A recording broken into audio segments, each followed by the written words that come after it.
Welcome back to the next episode of the Big Fat Floor Makeover, where I continue to put my furniture on wheels.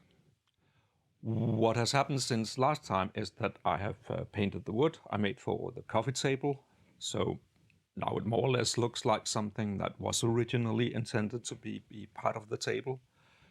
I painted it white instead of orange because I no longer have the orange paint I used 10 years ago, and because the orange is polyurethane paint, which I no longer use because I have become a linseed oil paint convert thanks to my local linseed oil dealer who has a shop just around the corner.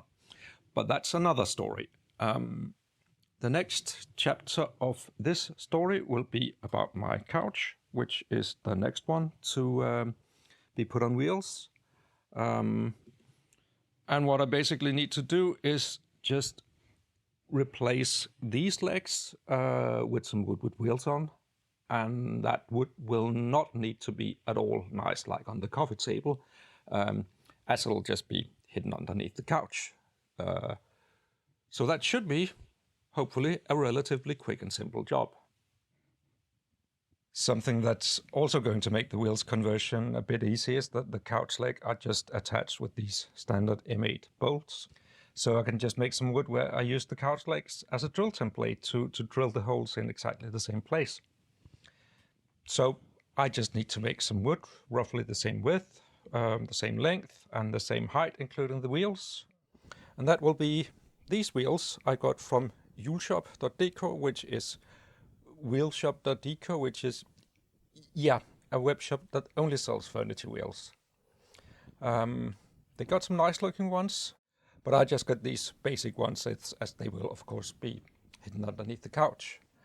They can support 100 kilo load each, and according to the shop, that should add up to 300 kilo in total for the furniture, as you add the supported weight of 3 wheels to get the total.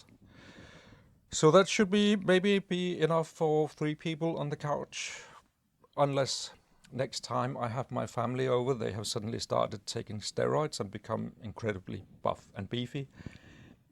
That would be a bit unexpected, and in that case, I can just fetch some cheap chairs from the attics they can sit on and break. And after a couple of hours in the workshop, this is what I have.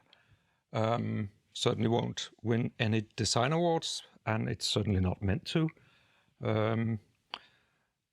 I did angle the front slightly because sometime much later I would maybe like to do a nice front down here, which will look a little nice if it's at an angle.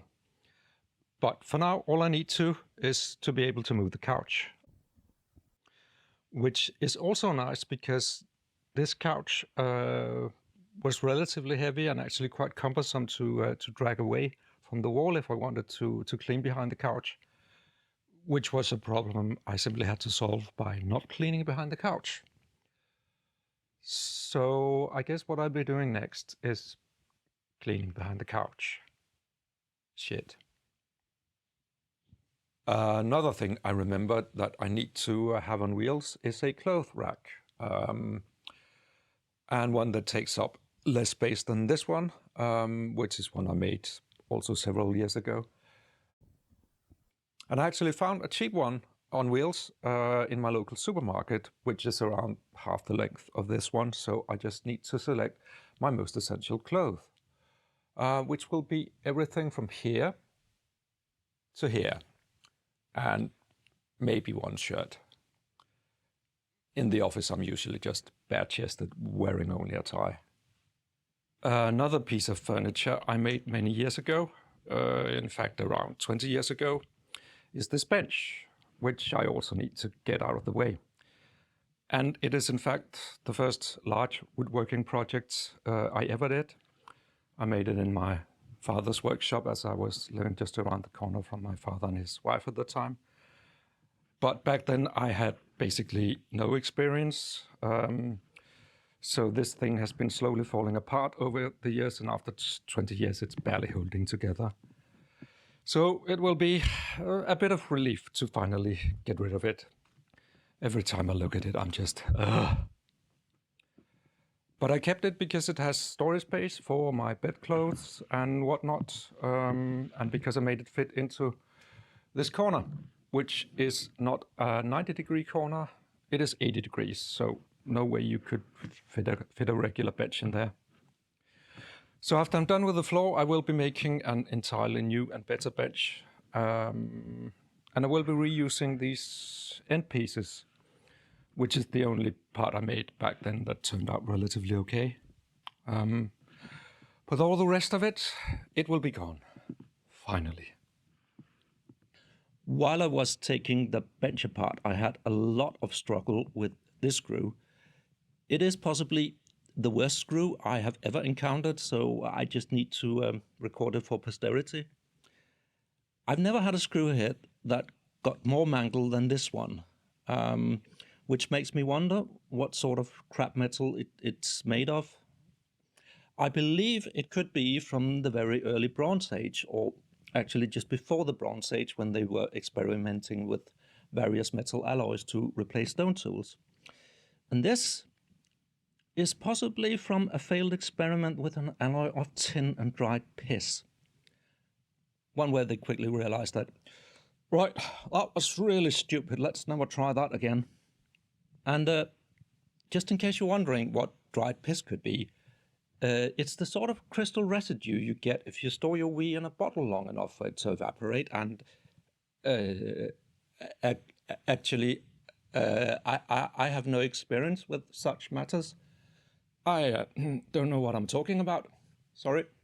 Moving quickly onwards, the next thing on my to-do list is to make a wheeled carriage for moving my Cymric around. I bought some wheels from the same place as before and made some measurements on the floor as well as a rudimentary design on my computer. The wood I will be using is plywood from the floor, of course, and some of the pieces left over from my bench, which yielded an absolute treasure trove of scrap wood. And I will also be using some pieces from my old couch that I found in the attic while making room for all the stuff I've put up here while I'm working on the floor. I had completely forgotten I had all this wood up here.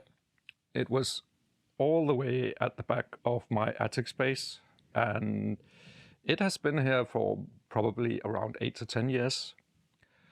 So finding all that wood and getting all the scrap wood from the bench is like Christmas come early. And I'm a happy little boy now. Yeah. But back to the matter of the wheeled carriage for my Cymric, which is almost done. I just need to paint it. I cut the back piece in a semicircle to make it look nice, because it will be a piece of furniture in my living room and not just some plywood on wheels.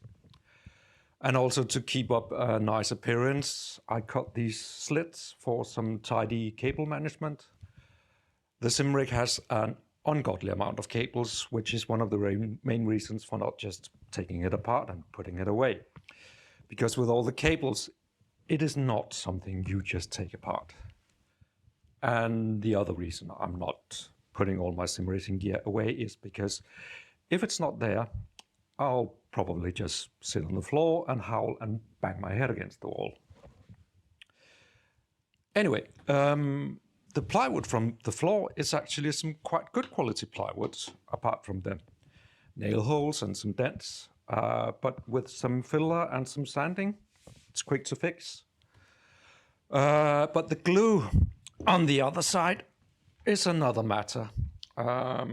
Fortunately, I don't have to do anything about it this time because the underside will, of course, just be hidden.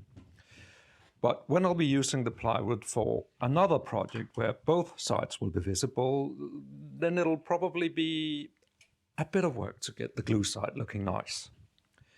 The layer of glue from my carpet is just easy to scrape off, but the previous glue layer from the previous carpet is some really solid stuff.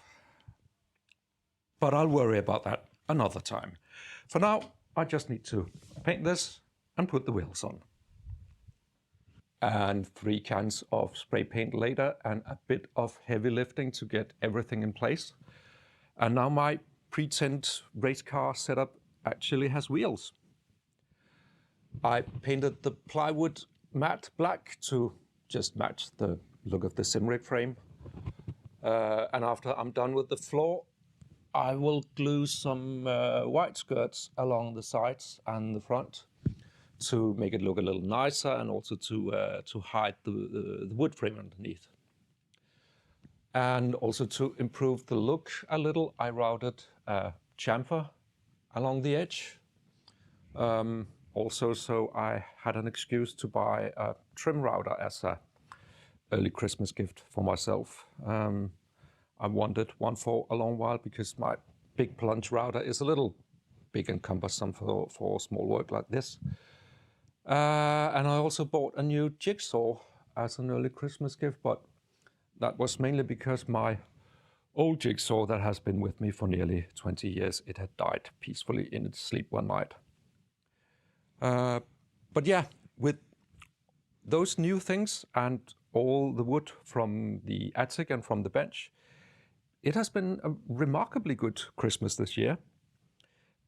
And with my Simric now mobile, the final obstacle towards uncovering the rest of the floor is now overcome. So that is what I'll be doing between Christmas and New Year. And with Christmas almost here, I will end this part of the video by wishing you a very Merry Christmas. And thanks for watching. And may our Lord bless you and your loved ones.